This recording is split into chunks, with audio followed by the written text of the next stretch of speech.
Levitt and Mike Tooman. Today, it's our special co-host, Marla Mutis.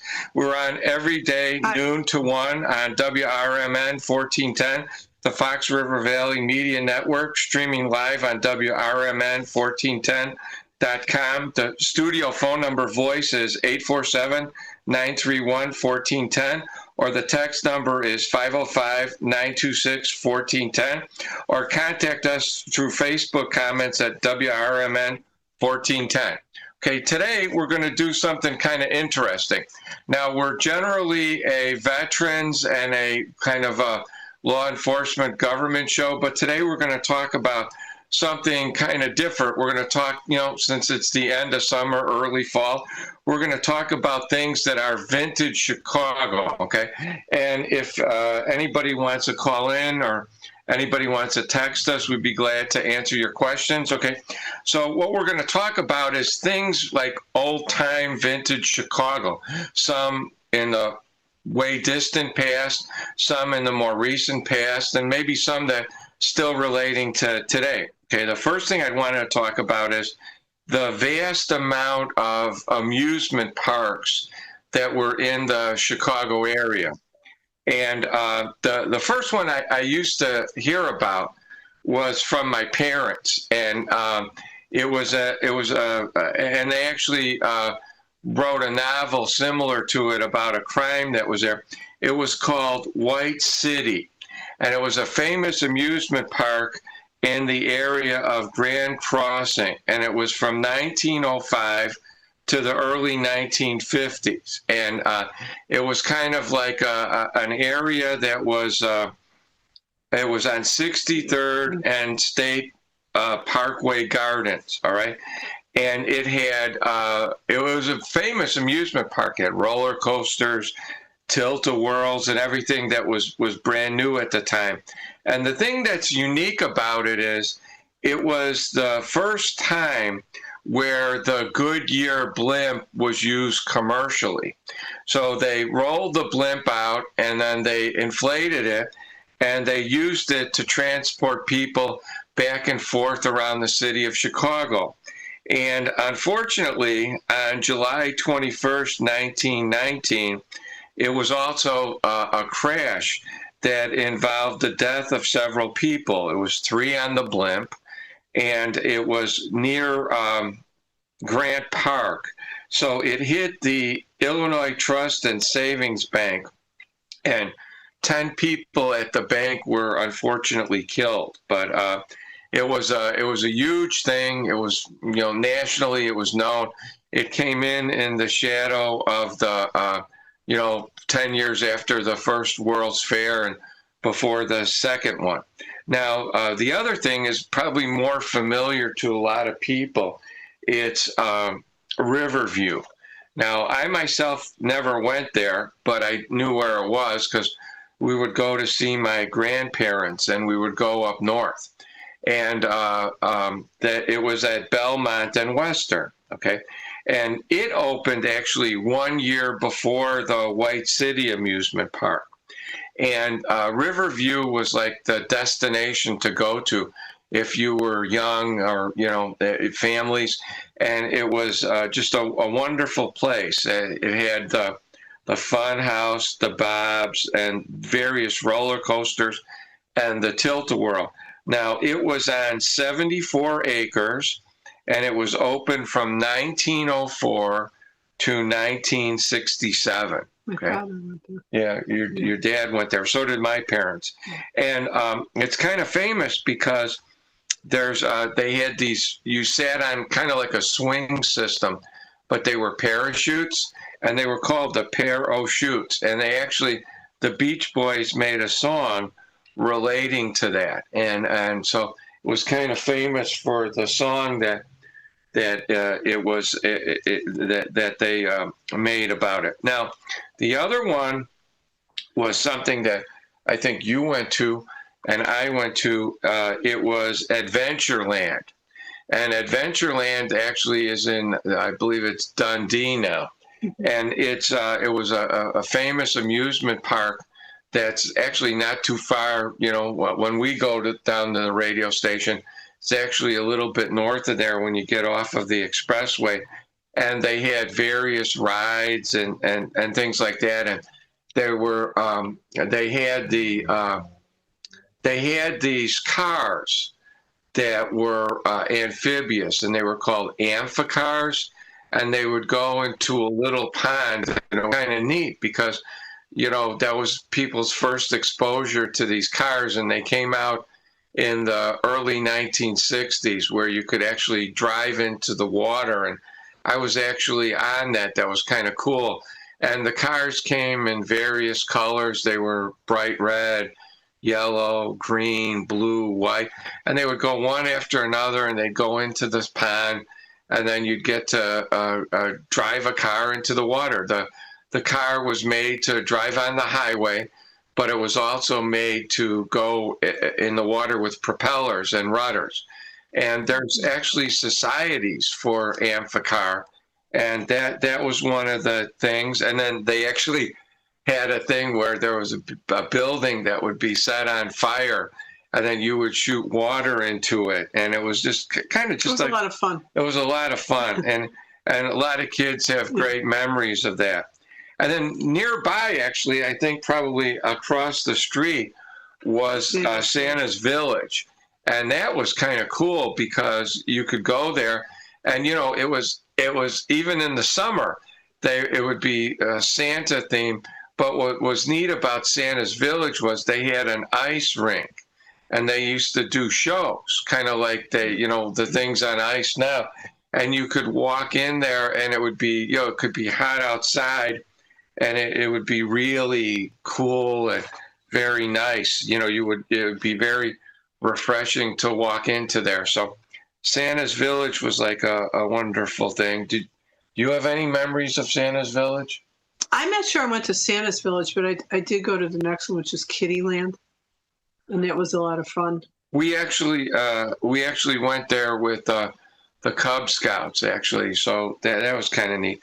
Now we're going to talk about Kittyland. Yeah. There were two Kittylands that I'm familiar with. I think there were actually more, but the first one was in Melrose Park, and it was like on North Avenue, okay, and like I think it was First Avenue, and it had they had a big pole with kids on it, and it was kind of decorative, a very nice interesting destination for people to go to. And then the other one that I'm more familiar with is the one that was on 95th and Pulaski near the south side of Chicago. And that initially it was called the Green Oaks Playland, okay? And it was run initially by Michael Mickey Doolin, and that opened up in 1946. And what I remember the most about that is they had these cars, okay, that were on tracks. And you would sit on the car, and it would have a mechanism that you would crank with chains, and you would go all around the park. And it had switches and turnoffs, and then they had the tilt-a-whirl, as a lot of places have, and then they had this thing that looked like a Flash Gordon type spaceship, and they were I think they were fiberglass, and I think two people could sit in it, and it went around in a circle, but it would go from being you would sit in it to where you would almost go at a 45-degree angle as you went on this circular thing. And it was just a wonderful, wonderful place. Wonderful memories. Yeah, to go to, especially if you were a kid in the neighborhood. You could take the bus there, or if you live nearby in Chicago, Evergreen Park, Oak Lawn, you could actually walk there if you wanted. Did you like concessions they had? They did. They had you could get pizza, cotton candy, hot dogs, hamburgers, and it was like it was nice. It was nice to go outside and just experience the rides and to be with other kids, and it was just a fun memory. A lot of fun memories that I have, actually. It was fun. It was, yeah. And you could take your thoughts away from regular, normal, everyday things. So that was kind of neat. And then the one that I went to when I was a little older was a place called Playland, and that was at 79th and LaGrange.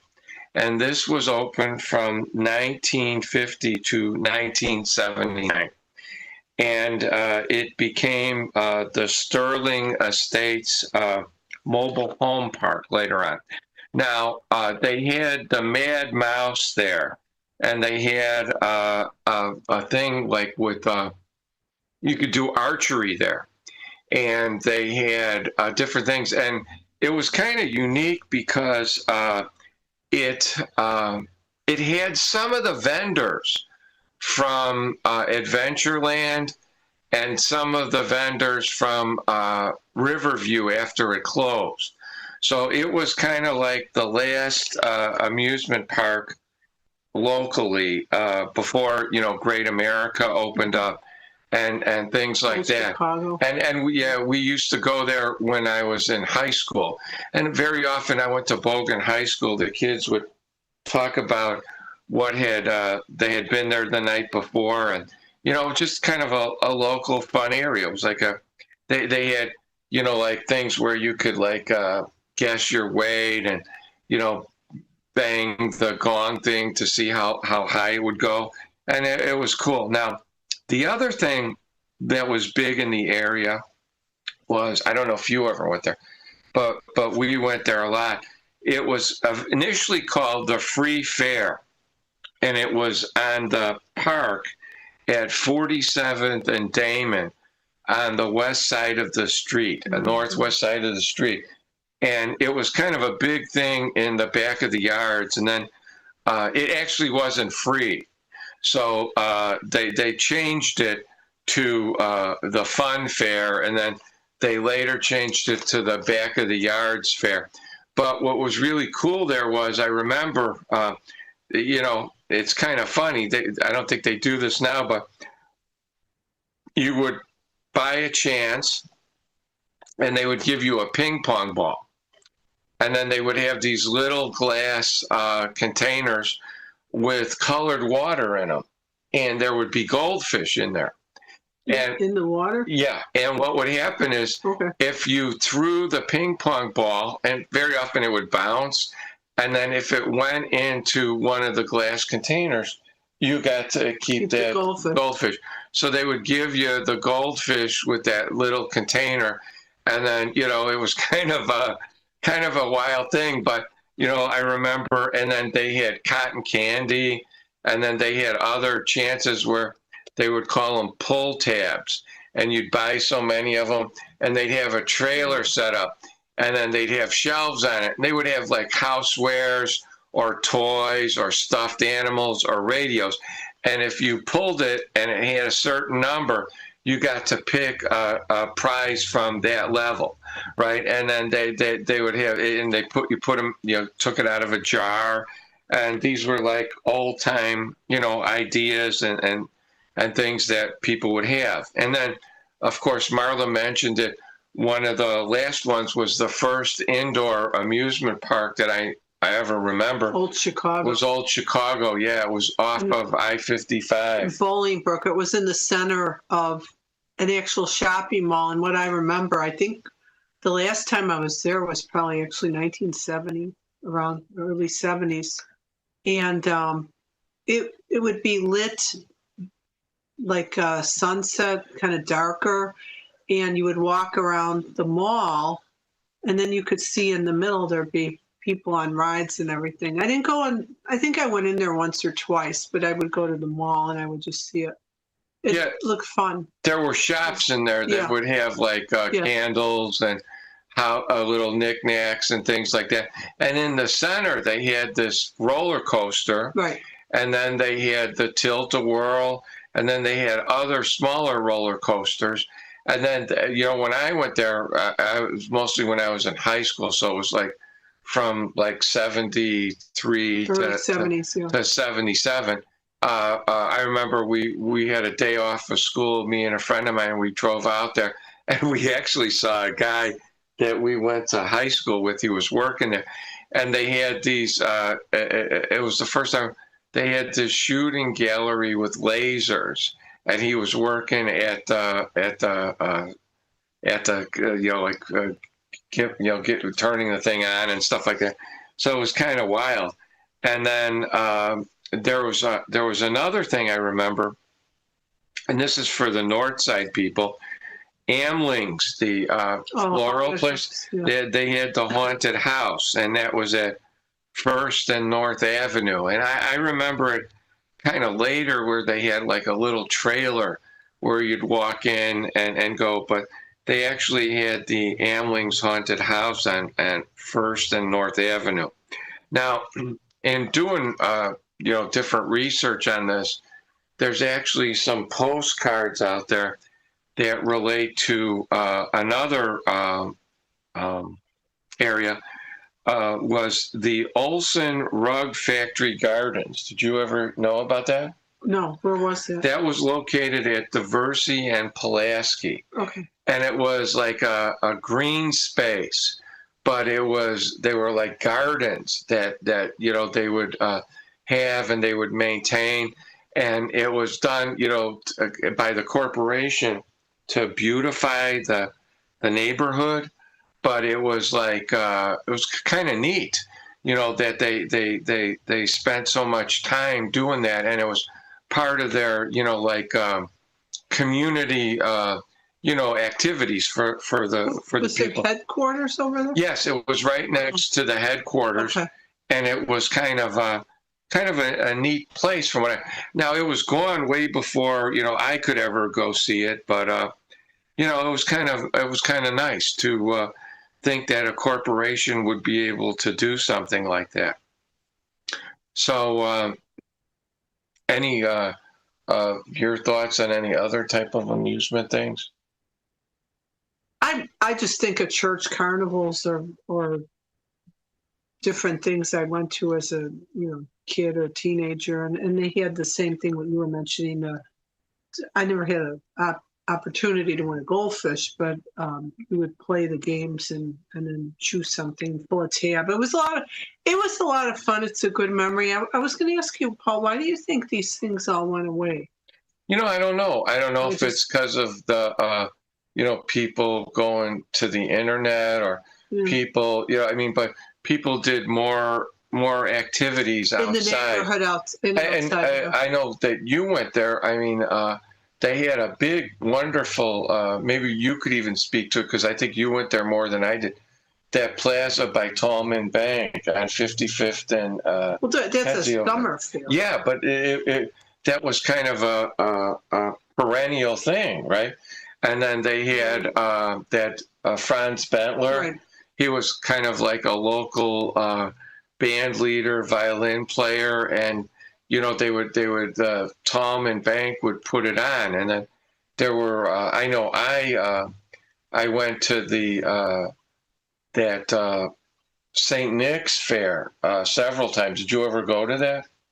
I did go once. I think that what we used to have was more community sponsored activities. And then also more, like you mentioned, little, I don't want to use the word pop-up, but they were kind of like pop-ups where they would just be out there for a short period of time and people would, know about it and go out there, especially with children. A lot of these are children activities too. I think when I was in high school, they opened up something more on a larger scale, which would be like Great America. Which is still open, right? Right. Yeah, but you're not seeing these things. I mean, there is one right now. I think I saw something in Bridgeview. I think I saw something near Oak Brook, not in Oak Brook, but near that way, maybe DuPage County. You see these little carnival things pop up for a few days.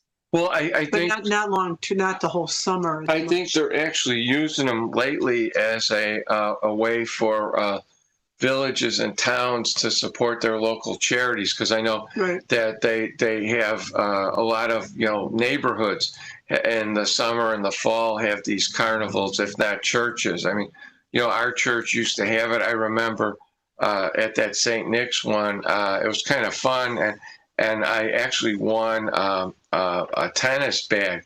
You know, where it was a duffel bag, and then I had it for years, and you could put a tennis racket in it, and it was like you zipped it up, and you know, it was just kind of neat. There were awesome memories, you know, that you would go to with your friends or your family, or you'd meet your godparents there, and it was just a lot of fun, you know. And then they'd have funnel cakes at these things and corn dogs. You know, sometimes you never had a chance to have anything like that, and you'd have these corn dogs, and it'd be kind of an awesome experience, you know. I think it'd be a structured way for people to bring out the family and just have a good time. My high school used to have actually a big fair every summer too. Some of it was fundraising, and some of it was just to engage the community. And you know, there's some for-profit, obviously, too.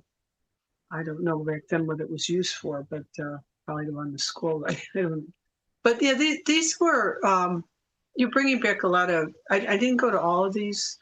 I recall a good part of them from what you mentioned, but I don't see that as much now. And I think that there's a little bit of a loss that kids are missing. Yeah, it's you know, it's a lack of being outside and in nature, and a fun group activity, and not too far away. Right, and a lot of excitement. So, you know, I think we're always happy about that. It's kind of like doing the apple or pumpkin picking, right? But it's or you know, or blueberry picking or strawberry picking, right? You know, and then that too leads to other things too. Like there's areas where you can go pumpkin picking. I know this is a popular part of the season now with Halloween and Thanksgiving coming, and they have that Bankston's farm, you know, where people go there and they have a little petting zoo, and they have little amusement park rides. And, you know, it's sad that, you know, some of these things are very seasonal, you know, and then but when we were kids, they were more all year round, except for the winter, you know. They were more community building, I think, too. Right, and you know, they were. It was just like a different, quieter time then, and you know, I mean, they've had festivals and carnivals, and you know, I mean, even you know, you could even go in and talk about the different, you know, circuses. You know, I went to the Ringling Brothers and Barnum and Bailey Circus, and I know you went to the circus with your father. And you know, then there's, after Ringling Brothers, there was Circus Vargas, you know, and then, you know, but then, you know, people started saying that the animals were mistreated, so then they started doing more things with acrobatics and things like that. But you know, I remember, and I've been watching a lot of videos about traveling in the Midwest, but I remember I was with my parents. It was around summertime, and we had driven out to Rock Island, and we were and the circus had come to town, and the elephants were they were walking down the street in Rock Island. They were going to where they were from their train cars, and the elephants all walked in a row, and then they would hold the elephant in front of its tail with its you know, snout. And it was kind of, you know, I mean, it was something to see. And I could imagine, you know, for our grandparents and the other people, that was a real big thing. And then I remember when the circuses would come to town, they would have those train cars in the train sidings, and you'd see these big, long train cars that would say Ringling Brothers or whatever. And it was just a different time, and it was something that's gone, but you know, we shouldn't forget it. Now, in terms of transitioning now, I'd like to transition from the amusement parks to something else, childhood memories. And the first thing I'd like to talk about is that Dispensa's Castle of Toys. Mm-hmm. You went there, right? And what do you remember about it? Well, when I went there, I think it's near Oak Brook Terrace. When I went there, I was a little bit older, but it was such an inviting outdoor building. You know, the building, it was just like a castle. I got my parents to take me. I might have been about 12. I might have even been 13. So I was a little bit older than the average person, you know, the average kid going there. But I remember going in the building, and then it was just, you know, racks and racks of toys. And I just, you know, it was just an experience, and a fond memory that I have.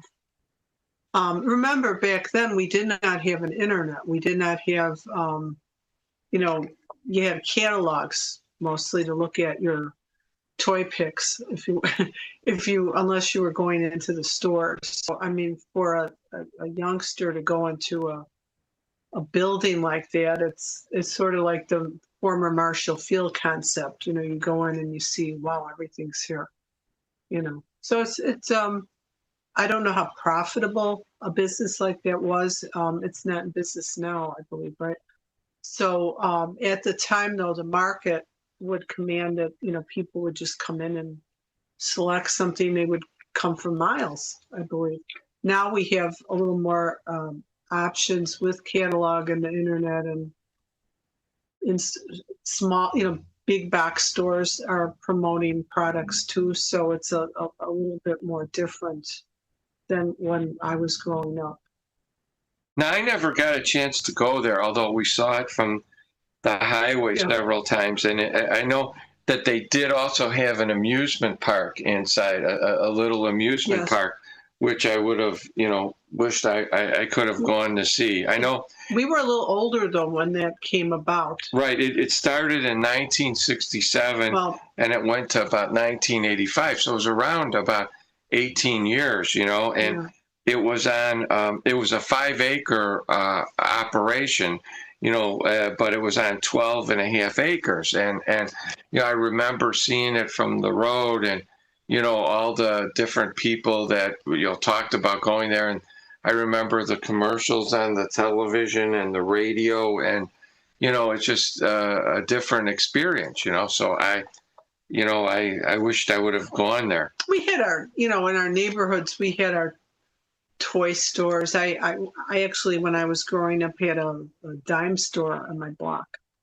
And then when that closed, there was one couple blocks north of me. And then, you know, there were some, you know, they would pop up, sort of like, if any of you remember Woolworths, they would pop up in different neighborhoods. Again, you know, some of this we're talking about was before we were driving.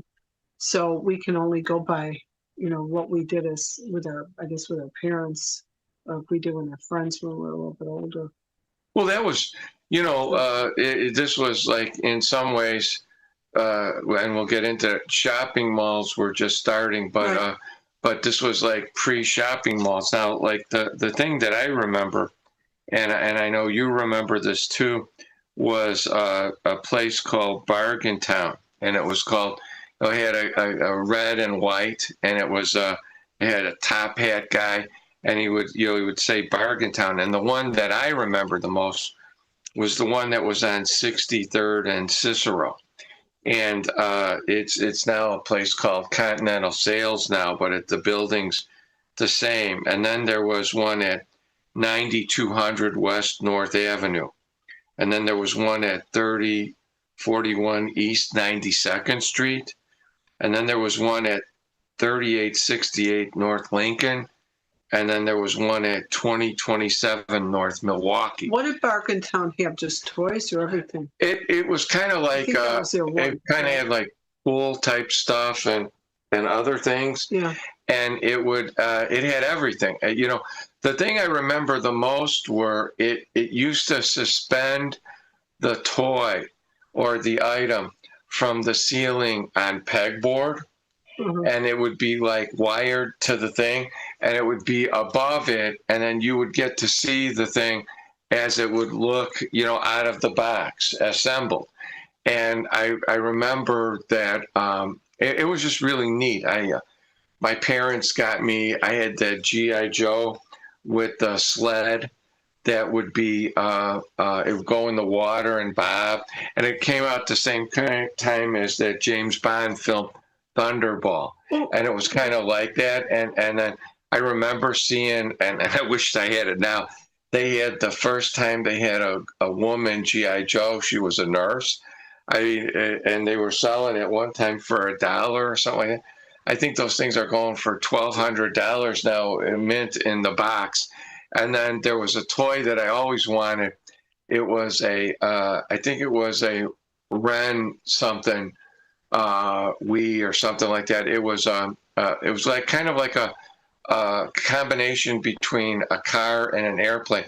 It was a gas-powered hovercraft that would work on cables, and it would fly by itself around. Now, my parents got me a Cox Stuka dive bomber, and that was like really cool because it was a big model and it flew, but it flew on a wire control system. Okay, and it was kind of neat, but we had problems getting it started, so we took it back, and I was actually living over there by St. Nick's, and we took it back there because we were flying it at Marquette Park, and we couldn't get it started, and the manager put it up on the counter, and then he started it, and you know how they would have the public announce it? He would let it run so it attracted attention. So everybody in the store ran to the front of the store to see what was going on. And then they sold a lot of different stuff that he used the fact that we couldn't get it started as a way to sell some items. And he got it going, and it started, and women were coming up and saying, my son would like that. What aisle is that in? And then they, it was just a different time. But like I said, they suspended things from the ceiling. And the only time I remember seeing that was in a hobby shop near Belmont Avenue, and I think it was North Avenue. And they had Plasticville houses like that suspended, and he had the whole thing. So it was kind of a neat concept. And then the funny thing is the bargain towns, and I know you know this because we've talked about this. The bargain towns became Toys R Us. Oh, okay.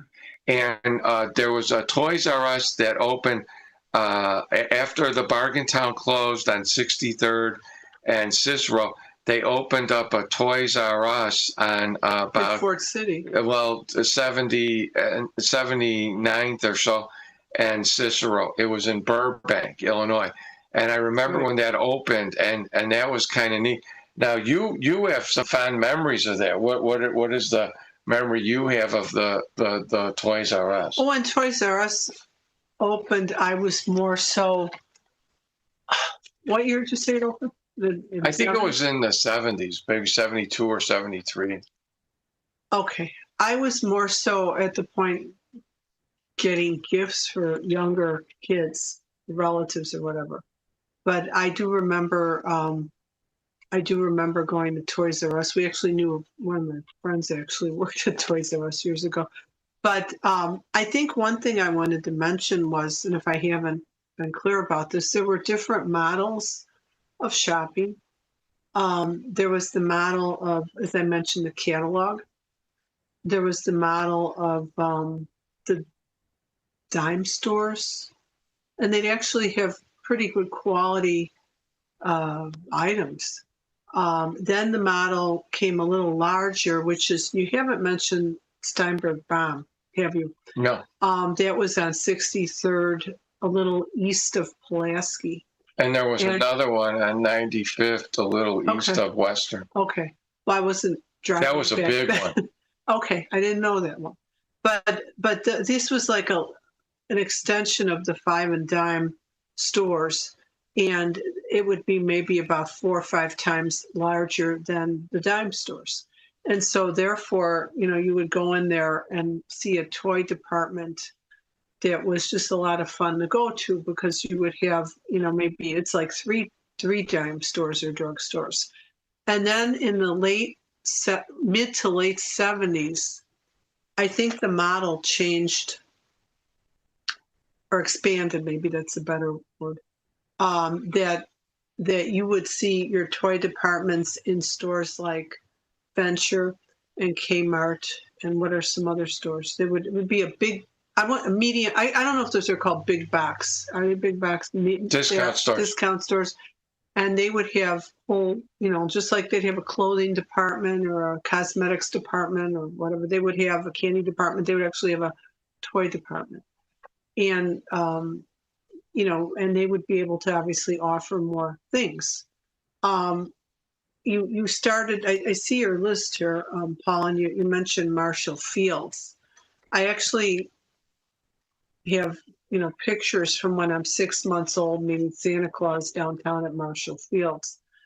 And, that was a concept in and of itself, where you would be able to get, items that were from other countries, that may be handmade or whatever. And it was just I was obviously upscale to what we were getting in the neighborhoods, but the neighborhoods had a lot of good things too, and that I miss. Another big mall. Then you mentioned a mall. The mall concept came about when we were maybe in our starting our teens or whatever, maybe a little younger, and you would be able to see again stores like Montgomery Ward's and Sears and I guess J.C. Penney and a little bit Spiegel offer toys and promotions that maybe you wouldn't have in your neighborhood. I think we've moved to a larger direction, good or bad. That I see a lot of people that are buying these products are going to a larger store like a Walmart or Costco or big box. I guess you call them big box. And even your grocery store model has changed. Some of your larger grocers are incorporating actually clothing or toys or that for kids. But and then you're also seeing another model where I'll use the word company. Companies are creating experiences for kids. One example would be American Girl, where you have a high quality product and an experience. I think some of them, you can eat there, and it's just like a little mini Disneyland if I'm correct. I mean, it's a shopping and yet a fun destination. Yeah, like they have food there and things like that. And, yeah. I'm going to use the word experience. So it's kind of a little upscale to what I remember with old Chicago, and that where you would not just go for the rides or the product or whatever. They would also have, a place I think you can get a meal too and buy clothing, and it's kind of a unique concept. And it's real interesting that how you mentioned that and how times have changed. I too went to Marshall Fields and especially around Christmas time, they had a toy department, and you could see this in old time TV shows and things like that, and even an episode of the Twilight Zone about Christmas, Santa Claus guy. They would have these, and one of my favorite Christmas movies is it's called A Holiday Fair, where a guy worked in a toy store trying to get money to go west. He was going to build boats. He was out of the service, but they had departments where, I actually, because I've been involved in model trains and stuff, I have friends that actually used to work seasonally at the stores like Marshall Fields and Woolworths and Penny's and stuff like that, and they would repair things for they were a Lionel service station, and you could bring your Lionel train there to be factory fixed. And I have friends of mine that did that many times, and they worked there, and that was a way of life, and then when you would look at the box on Lionel, it would tell you New York, Chicago, and San Francisco. They had a place at the Merchandise Mart. But Marcia Fields was like the key. They were like the big department store, that, people, they would get, I know they would get things from Europe directly from there. They would have big tables, and then they would have like women's hosiery and stuff that came from Paris and things like that. It was like truly an experience. It was like something, unique that you would remember. And even, I want to get into it a little bit later, but even the local stores had that, like Goldblatt's had that, and Neisner's had that. And these were all stores that you could get things that you normally couldn't get. And, like you were talking about the catalogs. The thing that I remember the most, and I remember this, getting the Christmas catalog. When the Christmas catalog came, I'd come home from school, and I'd look at the Christmas catalog, and, at first we only got it from Sears. And then we got it from Penny's. Ward's was the last one, years into that. And Spiegel. Yeah, Spiegel. and you know what's really funny? There's actually an industry now where people can, they get a license from these companies, and they just reproduce parts of the catalog. Mm-hmm. Like I have the trains or the boys' toys or the girls' toys. I have books where, it's all Sears from 1950 to 1978 or whatever. And it would take you to a different place. You'd look at it, and a lot of times your parents would say, well, what do you want from Santa? And you look at the catalog, and you'd mark the place off so they knew.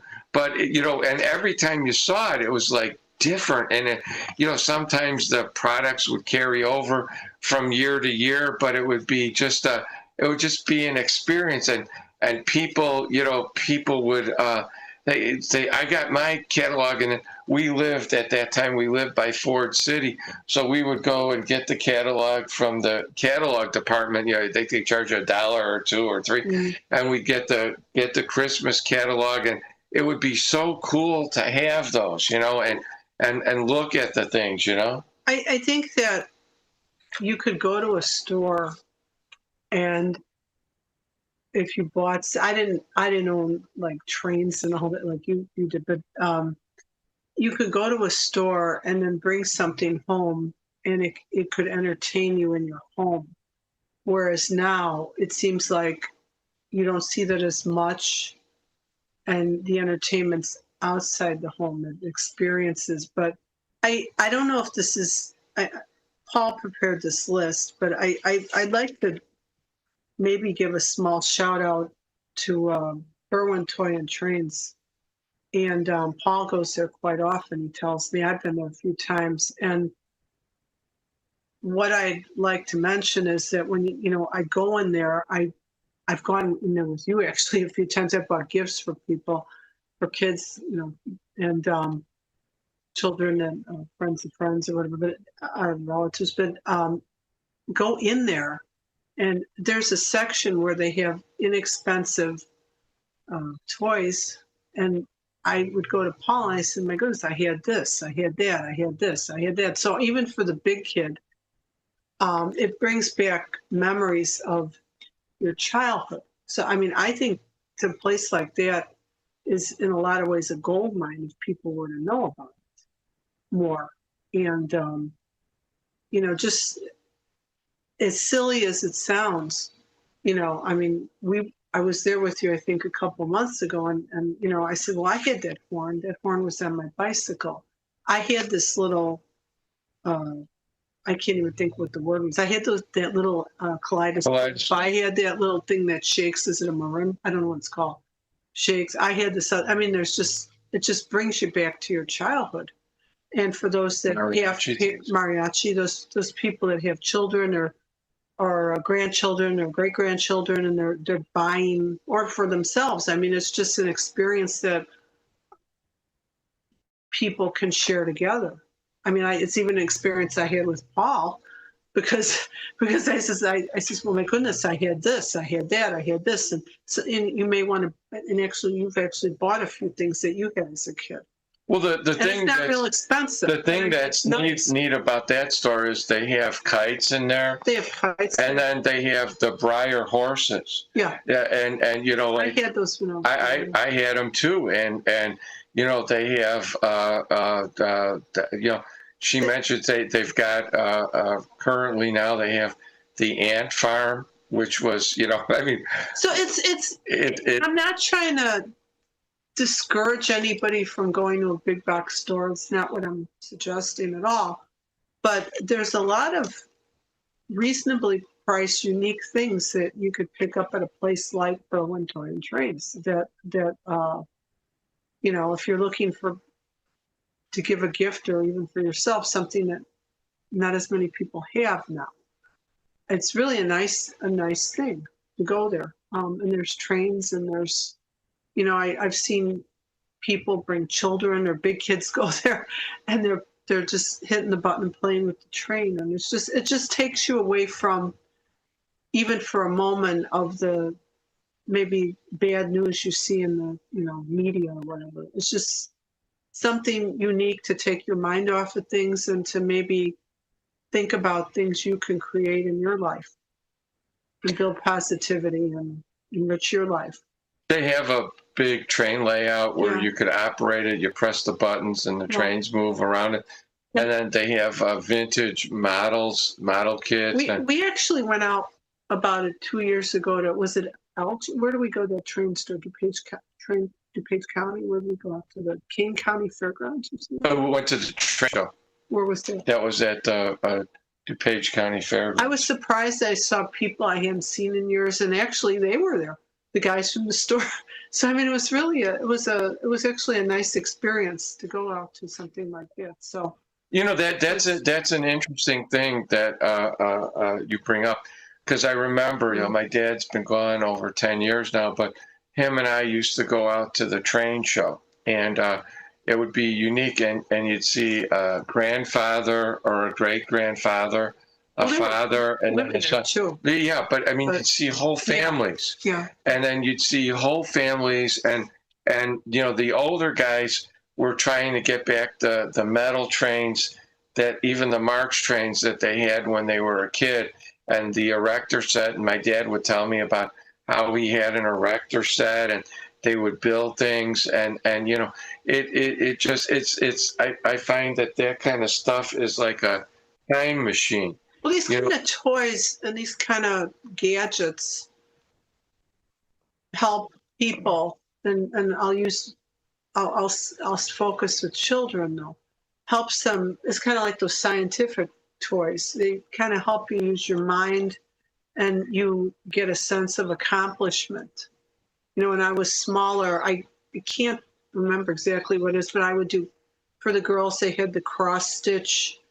They had, you can make things and you know, produce something, whether it was knitting or whether it was crocheting or whether it was just something you would, you bought, actually Paul bought something a couple weeks ago, how to make a leather toolkit, right? Oh yeah. So I mean, things like that, it's kind of like cooking. You get a sense of accomplishment with what you've finished, or gardening or whatever. Yeah, at Hobby Lobby, they have the candy leather kits or whatever, and you know, I would make things like, I made a holster one time, and I made a keychain, or I made a little pocket thing for a knife, you know, where you put it in a pouch or whatever, or a sheath for a knife. It helps kids, especially children, channel their energies into something positive. And then they have ways that you wet the leather, and then you take a stamp, and then you make a design in it, and then you dye it, and then, you know, it's all kind of it's kind of a skill you learn, which kind of transfers, you know, like, to different things. You know, I like to.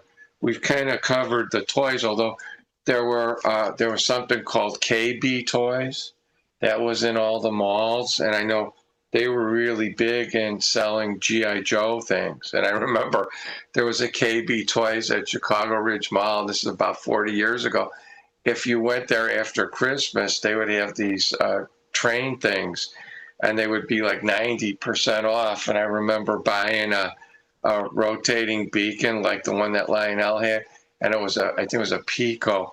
And, you know, I bought that at KB Toys, and I bought some engines at KB Toys, and you know, it would be I know they had Barbies and things like that. But again, as I mentioned earlier, we went to a model of, you know, catalog to dime store to a little store like medium-sized store like I mentioned, Steinberg Baum, to going to a larger store like a Sears. And then you've also mentioned another model, the shopping mall, where you would have different, you know, clothing store, a cookie store, a grocery store, and sometimes, and you would also have a toys, ice cream store, toy store. So then we had that model. What do you think the model is now, Paul? There's still the catalog. There's the internet. I think a lot of people do Amazon. But Amazon pulls from different stores. Or eBay. eBay gives people a chance to sell their own stuff sometimes. The only thing is, with the stores, you could actually see the product. And with the eBay and stuff, you don't. And the thing that I'm sad about is, and why I like stores like you mentioned, like Berwyn Toys and Trains, and Hobby Zone and things like that, is if the item doesn't work, like you could bring it there. I hear the music, and we're going to be taking a break. So after this, we're going to continue on with this and go into another relevant part of the experience from the 1950s, 60s, 70s, 80s, and up to today. I think they expanded to Florida too. And so that has expanded. I also remember the Tasty Freeze, which was a soft serve that you would have in all the neighborhoods. We're from an era that was very good. We're from an era where we'd be in front of the house and a good humor truck would come by. And it was really good quality bars. And I guess they had other things, but and then that got bought out, and I guess it's commercial in a lot of the grocery stores. I missed that as a kid, being out playing, and you would hear the ding, ding, ding, and you know, everybody run out to the front, kids and big kids, to the street to get some ice cream. Other things that came about a little bit later on. I don't have all of them, but obviously the Cupid candy, that was very good as well. And I believe it's not around, at least not around this area anymore. But it was another very, very high quality homemade product, homemade syrups, homemade whipped cream, nuts, you know, whatever you wanted, you can. And it was a nice place where you can sit. There was also another place, I think it's still open downtown. It used to be up near the Drake Hotel across the street, but it was Ghirardelli. I believe they have that now near the river as well. I haven't been there, but I believe they do. I read about it. And it's another very, very high quality ice cream place you can go to.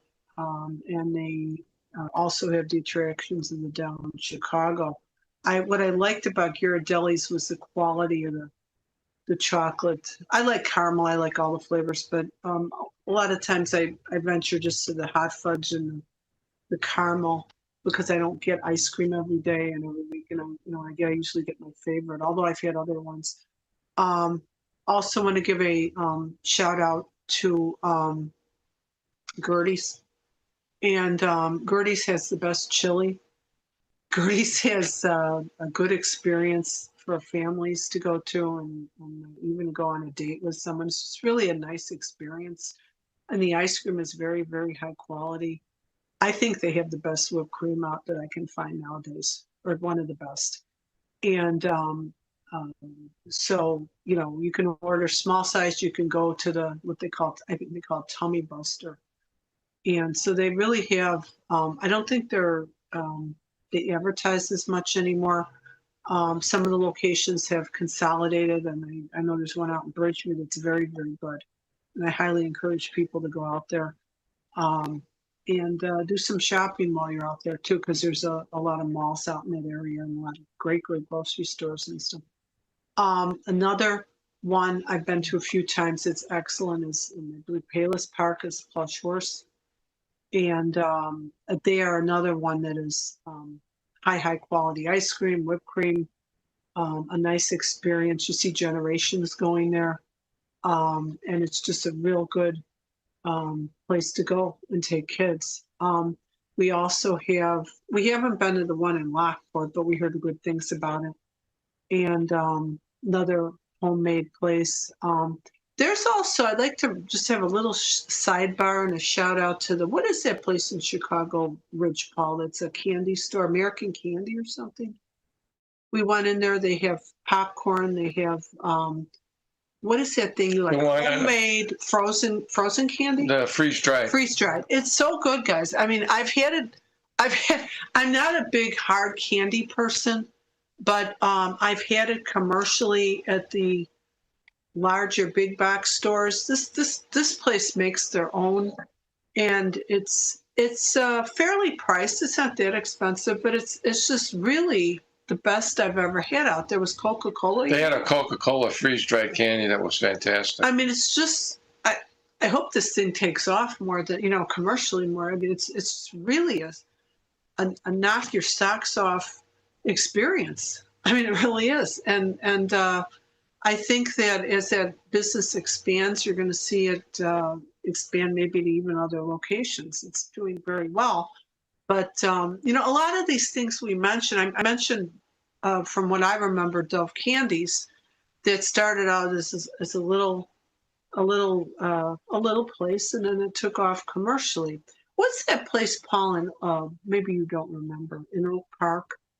Peterson's Ice Cream. Peterson's, yeah. Peterson's Ice Cream, and I went there in the 80s and 70s, and it was just a really good, again, homemade ice cream. We haven't ventured out yet to Margie's. I think it's 1900 Northwestern, but we've heard from people it's very, very good. And there's other places too. He's not a big ice cream person. Well, I remember going to Dove Candy. Yeah, Dove. And there were several around. There was the one on Pulaski. Yeah. But then there was one, I believe, off of Kedzie on 95th. That's the one. And what was nice is they had like a snack bar. You could eat the candy there or the ice cream there. And then there was actually one, I believe it was at the Scottsdale Mall in one of the what do you call them, kiosk type things. It was right across from Goldblatt's, and that's where I remember seeing them have and what was neat is, she's right, this was like huge amounts of ice cream that had a stick in them, and they were hand dipped, and then they would dip them, and the real chocolate, like you get a chocolate, you know, the Fannie Mae. It was. Well, Fannie Mae I don't know if they still have ice cream, do they? But Fannie Mae is good too. Yeah, they do. But what I remember about those was it was just fantastic. Now, you know, you bring something up that's kind of goes into our last topic, but you know, a lot of people forget that years ago, you know, the Woolworths had snack bars, fountains, and so did Kresge's, and Kresge's was like a division of Kmart. It became Kmart, but they also had a subsidiary named Jupiter, and those were some big stores around here. But Kresge's had a snack bar at most of their locations, and so did Walgreens. And I remember my mother used to like to get hot apple pie with they put ice cream on it and a piece of American cheese. Okay. And then what I used to like there, a little bit off the path, was they'd give you a hot dog on toast with relish and onions, and you know, it was fantastic. And you know, you could go get a lunch, do your shopping. Yeah, and go to other stores, Yeah. and it's really an experience that now you have to go to. Although IKEA, they have the meatballs and stuff like that, and then you can go around, but it's not the same. It's really not the same, and it was an experience, and then you and I both know. There was nothing like going to Sears It was good. on IKEA was good. 63rd Street Yeah. and going Down the stairs. down the stairs and the landing. They had the Hires root beer barrel, and then you could get a hot dog, like chili cheese dog or a corn dog, and there was nothing like that. It was fantastic. And Coney Island chili. Hang on, I'm going to show them because I have them. yeah, Hang on, guys. That chili I used to get at Sears. yeah. I never experienced it again for like 30, 40 years. But one day I was out at the store and I actually decided to buy, sorry, I'm leaving, guys. I actually decided to buy some commercial chili. And this Coney Island, and we're not getting paid for this, but this Coney Island national brand at Walmart, this is just like what I had when I was a kid at Sears. It's that good. And it brings back memories of my childhood. And it was a good time where, like Paul said, you would go out and you would go to a store, and then they would have a little food thing and a food area, and it would just be a unique experience for people that brought children or for people that were just hungry. It gave you an option to take a little side break before you did your shopping. And I think people would buy more, actually, or at least spend more time in the store. And we see that maybe in the real big box, I don't know if you call those huge stores big box, but those real big stores have it, but they're not to the extent that we would remember that you would, you might get that hot dog and then just run out. Well, even at Zaire, I remember the Zaire on Columbus over here, and also the one over here on 79th and Harlem. That's the first time I ever had pizza. They sold cheese pizza by the slice.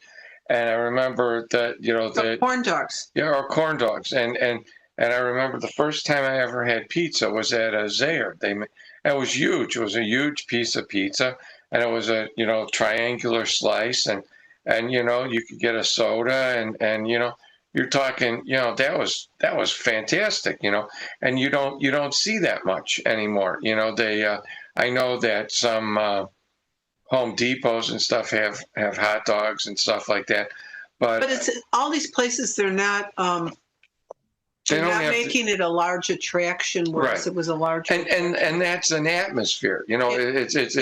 It's like a niche, and it's an atmosphere, I mean, and then it was Walgreens too. I remember when I was a child, we used to go to 47th and Ashland, and Walgreens had a restaurant there, and you could get a T-bone steak, believe it or not. Steak at Walgreens? Yeah, and they had a curled carrot and a baked potato and a little bit of coleslaw and a soda, and the steak was $1.99. And I used to love that steak. And my mother would take me there on a Saturday or something like that, or during the summer. And I remember it, every time they had like planters between the seats, and they had those fake flowers, but they always had a picture of Chicago up. Like Grant Park, this was years ago, with the band shell. And, these were just memories that I have as a child. And so the food was really good. And it was in the corner of the Walgreens down right on 47th and Ashland. And, you can't beat things like that, or even the memories of things like that. Now, locally, there was that David's restaurant at 31st and Halsted. There was the Driftwood at 47th and Pulaski.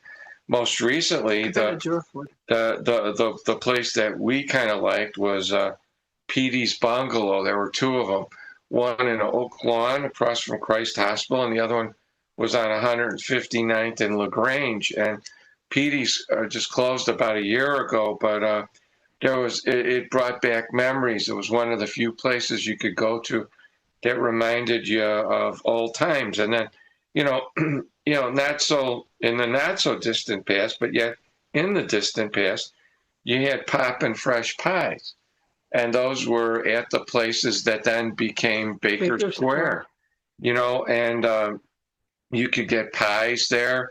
And a lot of people, I had a partner when I was working for the state's attorney's office. She used to always put an order in for her family at Thanksgiving for Baker Square because they like French silk and other pies. Sadly, those places are gone now. What about Fasano on 65th? Fasano was fantastic, right? Dressel's cakes and all that. And then I'm sure you remember Ed DeBevick's, right?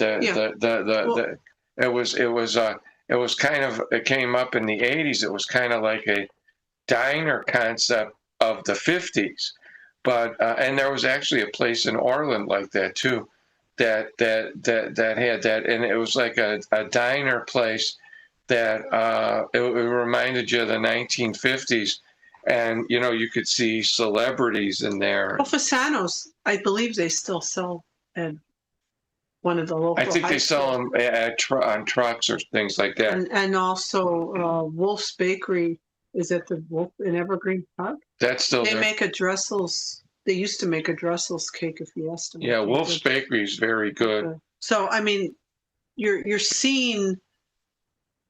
I don't know if they're relatives or somebody. I believe they are. The family took off. Maybe they don't want the big company like it used to be, but they still have it offered locally for people that remember that kind of stuff like us, and I guess they do very well. And I remember one of my favorite places downtown was the Garland Cafe in the Garland building, which was on the 7th floor, and it was called Heaven on 7. There'd be I went there with my dad. Yeah, there'd be a line, and they, they'd have the thing I liked best was in certain seasons they have the soft shell crab poor boy sandwich with cornbread and etouffee stuff. It was fantastic. And then, before, Pepe's was around, but before these other places, you had Chi-Chi's. I remember getting a chili chimanga there, which is kind of like a burrito, and that was fantastic. And then, did you ever go to the Ground Round? All the time. Yeah, did you like it? Yeah. What did you like about it? French fries. What else did you guys get there? And the hamburger. You had the hamburgers? Quite often. I was there several times. Hamburgers and fries and probably chili. The place grilled onions for me all the time. The place that I liked was Little Eddie's. And grilled onions again. They were on 50. They were on 50th and Pulaski. Yeah, 59th area. 59th and Pulaski. At Pulaski, and they had the best chili dogs, and then they had the best beef sandwiches, and then cheeseburgers. And you like Tony's beef, right? It was about a mile up the road from there. They were a fantastic place. And then when Walgreens kind of like separated from their restaurant, they had an independent place called Wags. And I remember there was one over there on about 104th and Cicero. And then there was one on 79th and Cicero. And then there was one on Belmont and Harlem. And there was the Wags restaurant, which was really kind of cool. It was like a full service restaurant, but it was under the way. Now, you went to Chicken Unlimited, right? Quite often. What do you remember about the Chicken Unlimited? I remember that people would go there and either eat in or take out. And what food I remember the most? Well, I remember that they would give you a piece of chicken or two, and you can get French fries, corn, or cornbread. And I like their little fried pies. They have apple pies. What did you get? Now, fish. It came in a box. It came in a paper box. Yeah, and then they would give you a a biscuit, A biscuit. and you asked for a honey packet, Yeah. right? And then I like the mashed potatoes with gravy and the little styro thing, I've had them, but and the coleslaw. Okay, that was fantastic. And you're right. You could get it in a 2 or a 3-piece box, you know, whatever you want. Mm-hmm. And it had a box in there, and it was said chicken unlimited. And then that was really cool. And then not so much so, but there was another place in the area called Chicken Delight, which I really I've never been there. I never went there either, but that was a thing. And then now you remember this, because I know we've talked about this to other people. Shakey's Pizza. Oh yeah, I went there for my 10th birthday. And what do you remember about my 10th Shakey's? Birthday.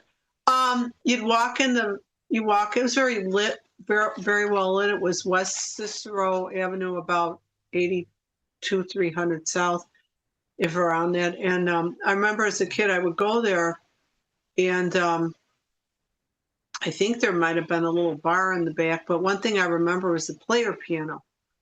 Because I had never seen a player piano other than, I think, at some museum one time. And you just go there, there were tables, and it was just a nice experience. Might have been my 9th birthday, but I went there when I was very young. Do they still have those? I think I don't know. Not over there, they don't, but not in that location. But it was one of my first experiences to an entertainment place for kids, and I thought that, you know, they dressed with the old time. It wasn't just the food. 1890s clothing. It wasn't just the food. It was the music and I remember people with banjos. Exactly. And red and white stripe. And they had suspenders on. Yeah. So and maybe a garter thing on their sleeve. Yeah, it took you to an era that, you know, again, I used to watch some older movies, so I may have seen that in older movies, and I thought, well, this is really nice. But I did go there, and it was a good experience. Now, you remember a couple of doors down, and I have to say, I only went here once. And I went here once. I've been there, Ponderosa. Yeah, in June of 1971, because we bought our house, and my father and I were moving stuff, and he took me. We went to the Ponderosa Steakhouse, which later became Bonanza. And then Matson's, and that was kind of a cool thing. Now, I used to see him all the time, but I really never went there. Did you ever go to Prince Castle? I've never heard of it. It was kind of like a knockoff of White Castle, where, you know, White Castle was white. Prince Castle had these look like sandstone, and they I've driven by it actually, but I've never been in there. Are they still in existence? No, I don't believe they are. And then the place that we talked about at the Ford City Mall was the Harvest House. I was there quite often. What do you remember about that? I remember that we would go shopping in the mall, and I remember the food. I remember they had a lot of homemade. It was cafeteria, but the food was cafeteria style, but it was just like all homemade. From chicken to mashed potatoes to pasta to macaroni and cheese to cake pudding. I mean, they had everything. I mean, I could basically live there if it was just really good. And what was good about it is that you could go anytime within reason the mall was open. Maybe they would open at 11 or close an hour before the mall closed, but you could just walk in and get, you know, if you wanted a cup of soup. Now, that was the place next to Woolworths, It was next to Woolworths. And they had a kind of a vestibule that you could go to Woolworths or right out into the mall. Now, I remember there was one outside. I remember going there several times. And actually, before I moved by Ford City, we were living in Mount Greenwood, my mother. I remember that there was also a cafeteria type thing or a snack shop at J.C. Penney. Yeah, I went there too. I remember I got ice cream there. That was the first time I ever had a Reuben sandwich. I mean, that was really something. So I want to go double back a little bit. We talked about Marshall Fields, all that. I'd like to talk about E.J. Corvettes. Do you remember E.J. Corvettes? Very well. What do you remember about that? Well, I remember some great things. The first thing that comes to mind, though, is quite sad, that tornado in Oak Yeah, Lawn. yeah. There's a picture on the internet that shows it, I guess the most famous picture of the tornado in Oak Lawn. What year was that tornado? 67. It was 67. Yeah, I remember it actually. One of the most famous pictures shows the funnel, and then there's the Corvette store. But regarding shopping at Corvettes, I put it sort of kind of like the way Goldblatt's was. It was a discount, not discount, but it was a store where you can get a lot of things for your house, everyday products. And then did they have furniture there? They did. Yeah. I was smaller than when I was younger when that came about. The first floor of Corvettes was mostly clothing, as I recall. Okay. And then you'd walk in, and then the children's section was to the right. And okay. I remember for years they had a little like army uniform, and the thing, and you could get a little kid's army uniform. But then you went upstairs, you took the escalator up, and on the second floor they had toys, appliances, and bicycles and camera stuff. And a lot of people I know that are into photography got their first taste of photography from the upstairs. And I remember a couple of things. They used to have these big display cases, which were in glass, kind of like that Toys R Us thing, but in glass. And or a bargain top. But you press the button and you said, I want this. I got a lot of what they call tin plate helicopters, police cars, friction-powered police cars. And I remember when Hot Wheels came out in '67, it was real hard to get them. So I got a Johnny Lightning set, which was very similar. It had track, and I got one of my favorite bicycles there. I had a 10-speed West German Jaguar bicycle. I gave it to my cousins. I wish I had it now. It's worth like thousands and thousands of dollars. But I had the original Barbie, and I don't have it anymore. I had two of them actually. Yeah, so we didn't keep things. A lot of us. I still have my original GI Joes, but I wish you would have your Barbies. Those are a nice thing. Yeah. Now, Corvettes, I recall, had several stores. They were in other states too. But they had one in Oak Lawn and one at North Riverside, where I think it became Carson Peary Scott, which is also gone. And then I remember they had an optical department there because I had a cousin who was married to an optometrist that worked at the one in Rockford, I believe. Okay. So, and then the other one I know because you have fond memories of it. Zaire. Zaire. Yeah. Zaire was like a big department store, and then there was one on 74th in Columbus, 87th in Harlem. There was one in Des Plaines. There was one in Franklin Park. There was one in Joliet, Markham, and later there was one by Midway Airport. And then Zaire became Ames. And then they operated for a few years. And you wouldn't believe this now, but do you know what Ames is? I may what? It's now TJ Maxx, and Marshalls, and Home Goods. Paul has another really fond memory of Zaire, because what did you get across the street from Zaire? Across the street, it's a trailer park now, but it was a farm, and I got my dog Jet there. His first dog. Yeah, we got Jet there, and that was kind of cool. So, I always said he's a farm dog, and your dog was from a farm too, right? In Indiana.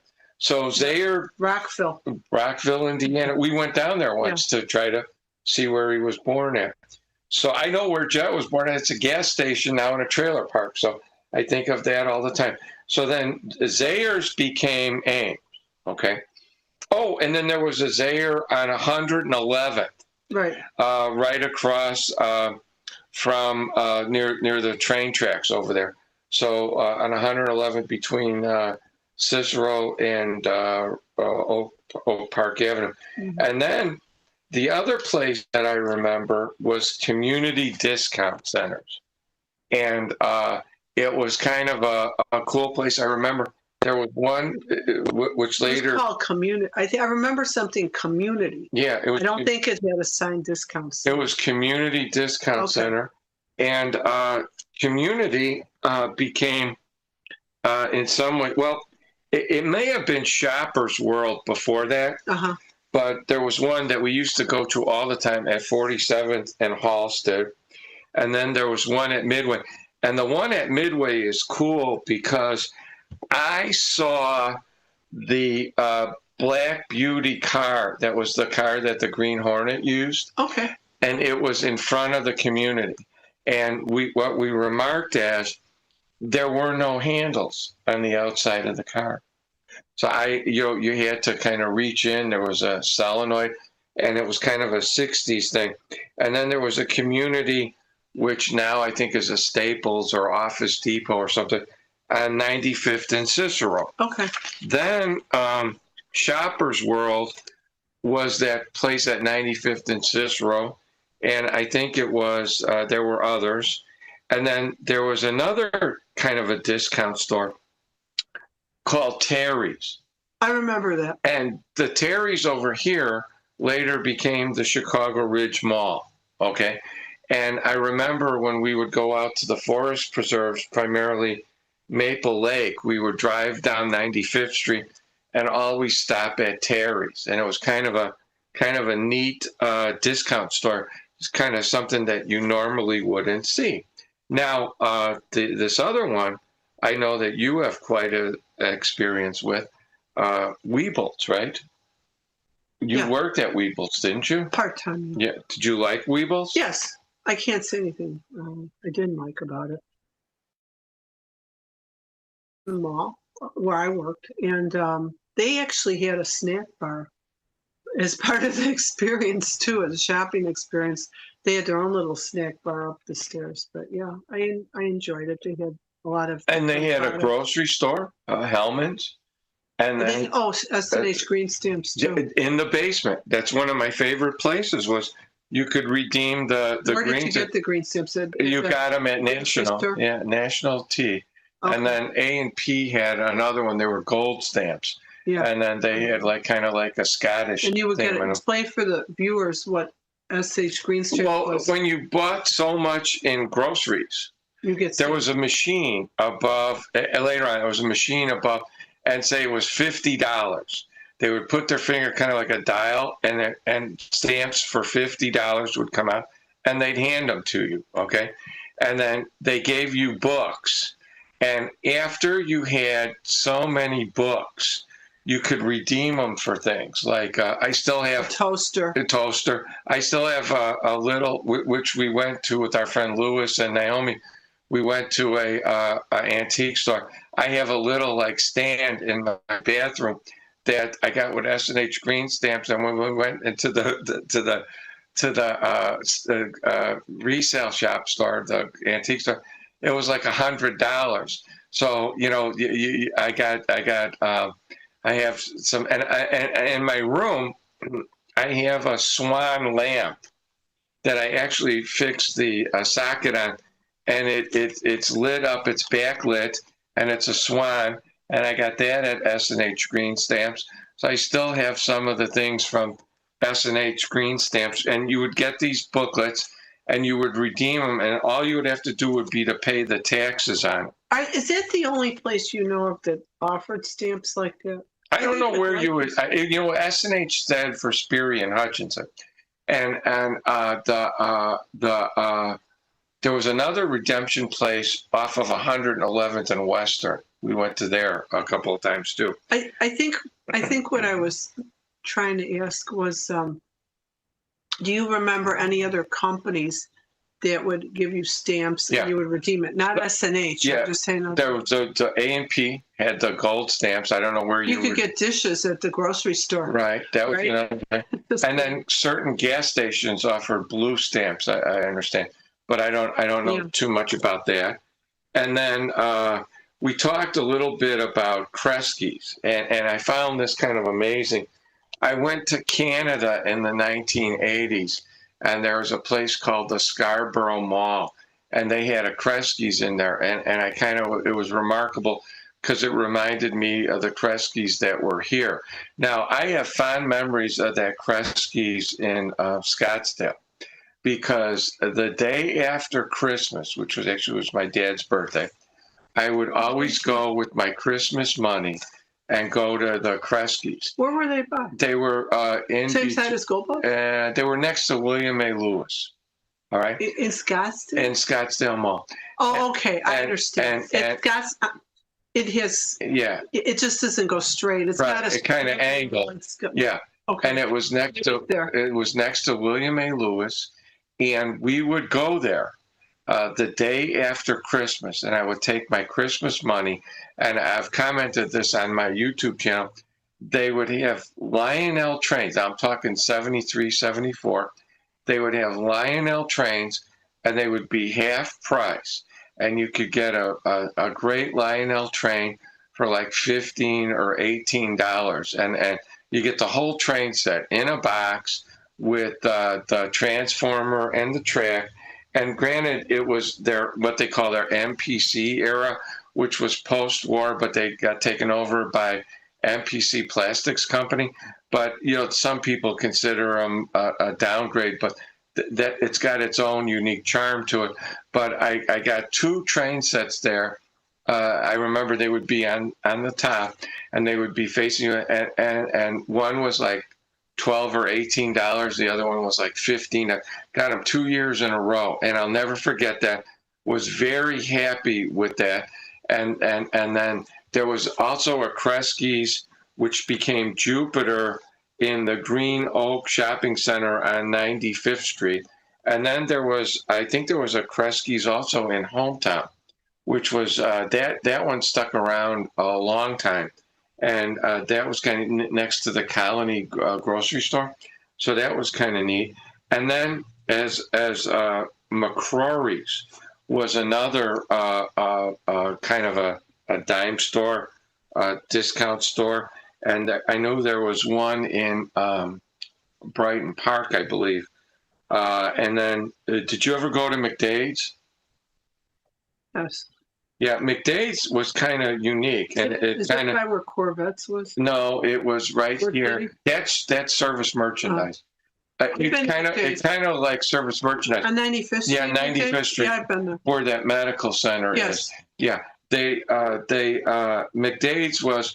You looked at a catalog, and then you wrote down the number, you entered it into a computer or whatever, and they would tell you if they had it, and then they would bring it down a conveyor. It was items like toasters or jewelry, or I didn't really go there that much, but I got a telescope. Probably. I got a radio there. Yeah. I got my golf clubs, which are very expensive now. Jack Nicklaus Golden Bear. I got those there. And I got actually a primitive type of adding machine where it had wheels, and then you added it, and it would do calculations. So that was kind of cool. And then, did you ever go to Gately's? I believe that maybe, but I recall that they were near Bremerton. There was a Gately's there. I bought something online from Gately's, but I may have gone once. Gately's was big in Roseland, and they were big in Blue Island. It was kind of like a Goldblatt's type thing. A little higher. Yeah. But they were big stores in the area, and they kind of vitalized South suburban areas, and they were.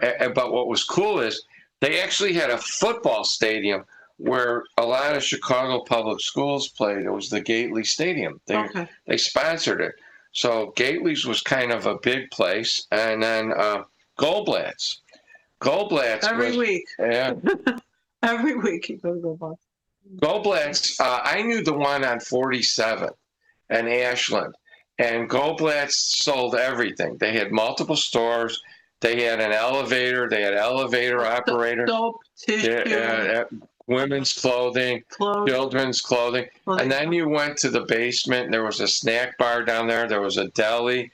And actually, there was a pet shop where I got my canary from. Yeah. And they would, it was kind of weird. They walked into a room and then they would get the bird, and then they would put them in a And box. see if you got along with them. Well, no, and they give them to you. You tell them, I want that bird. And it was kind of like whatever they could get. You wanted that one, but he flew away. Yeah, it was kind of like. I want to bring up a really great. Well, you didn't mention G. Lumber either, but the other thing is the Goldblatt Home Center was like the best of the best. I still have a little bit of the furniture, but the pieces. But to me, they were the highest quality furniture you can get in the neighborhood at the time. I mean, it was really, it was sort of like a mini Marshall Fields.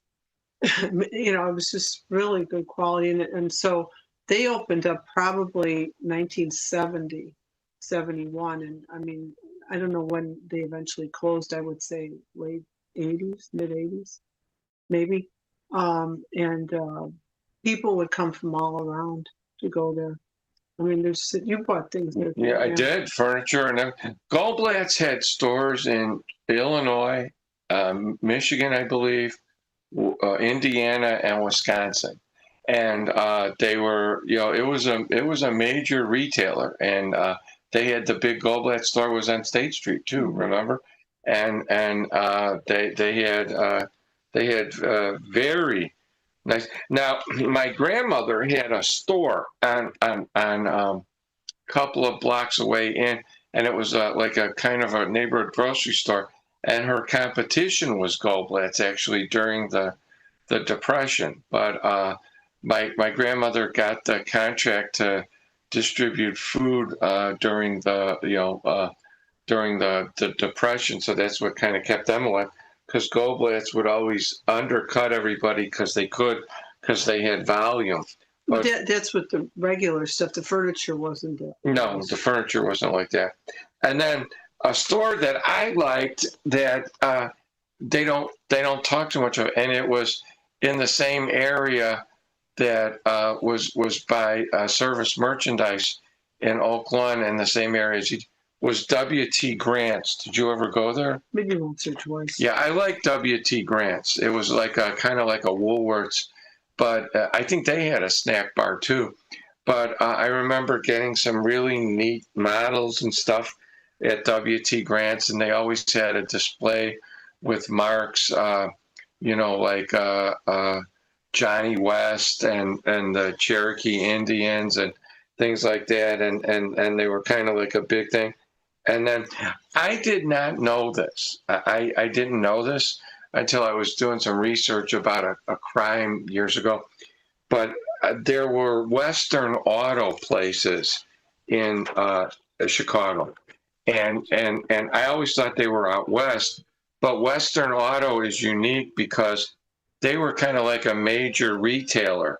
And then they would have their own line of things. And they would even sell firearms, and they would sell trains. They would do special trains from Marks and Lionel. So there were Western Auto places in Chicago. And then you remember Robert Hall? Yeah. That was a men's clothing store. And then that's where I used to get my suits. They were across from Little Company of Mary Hospital. Well, we've only got about 8 minutes, and I think that I'm looking at your list here, Paul. I don't think we could finish this thing without talking about Brabeck's department store.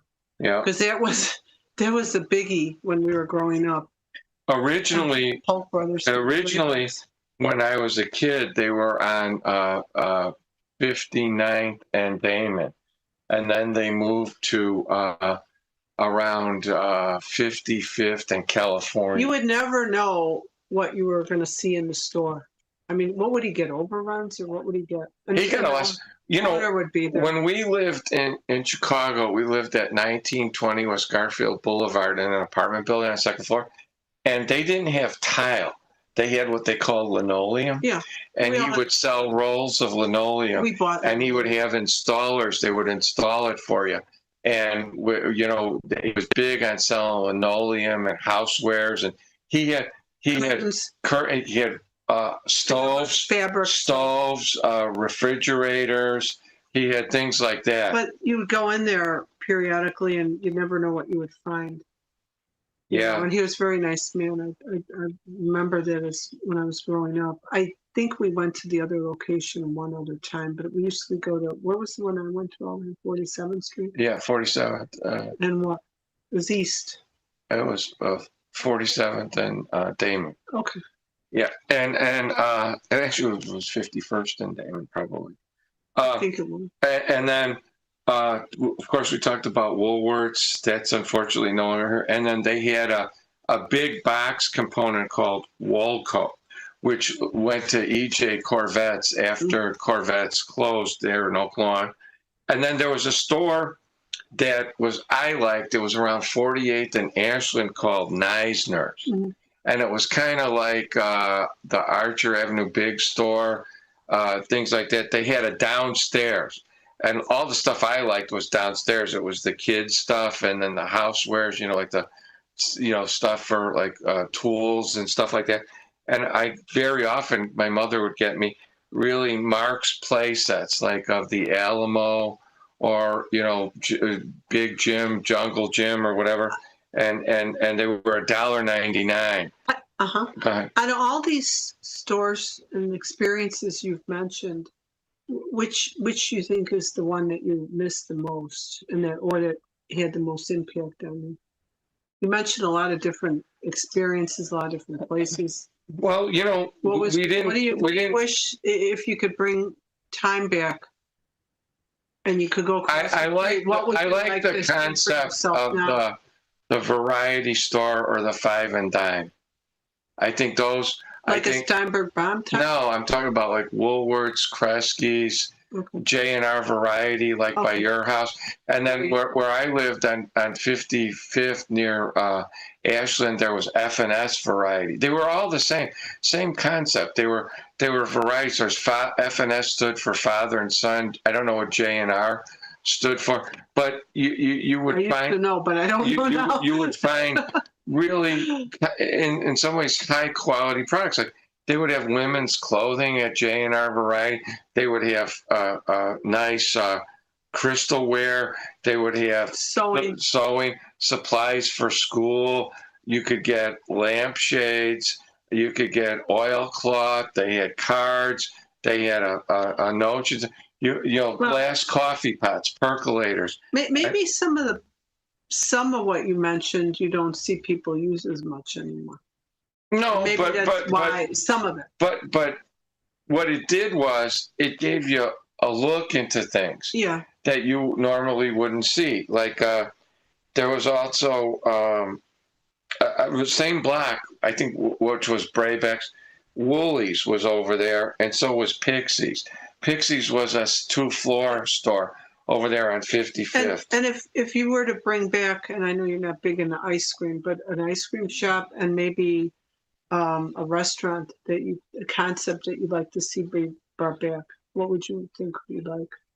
Well, the restaurant, I would like a Petey's again, something like that, or the ice cream shop, kind of like what you said, Dove Candy, although, I like Gertie's. I think that's a great concept. I miss the cafe. I miss all of it actually, but I really miss two things. And one thing we haven't touched on, I'll bring that up in a second. But I really miss the Harvest House concept because you could be out at the mall at your time, and you can get a meal anytime you want. It was pretty good. I also, and I don't remember the name of this place, and maybe our viewers who are similar in age to us would remember in Evergreen Park in the late 60s, early 70s.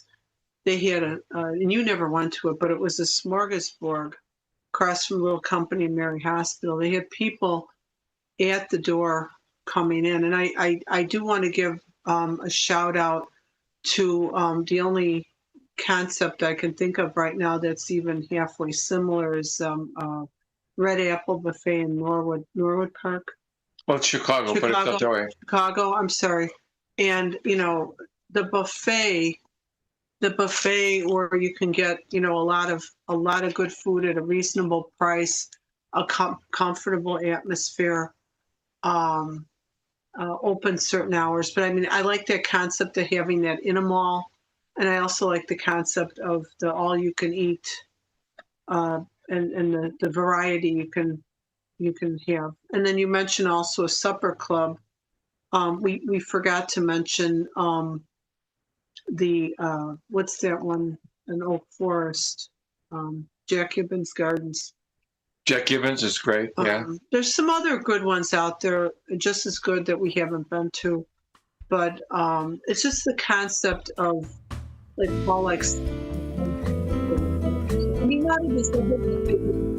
Well, Dennis, thank you for commenting.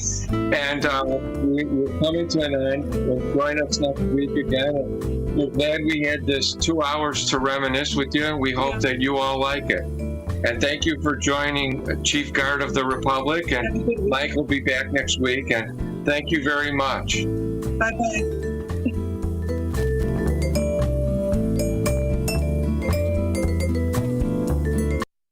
At Britain's Touchless Car Wash, they know life gets busy. That's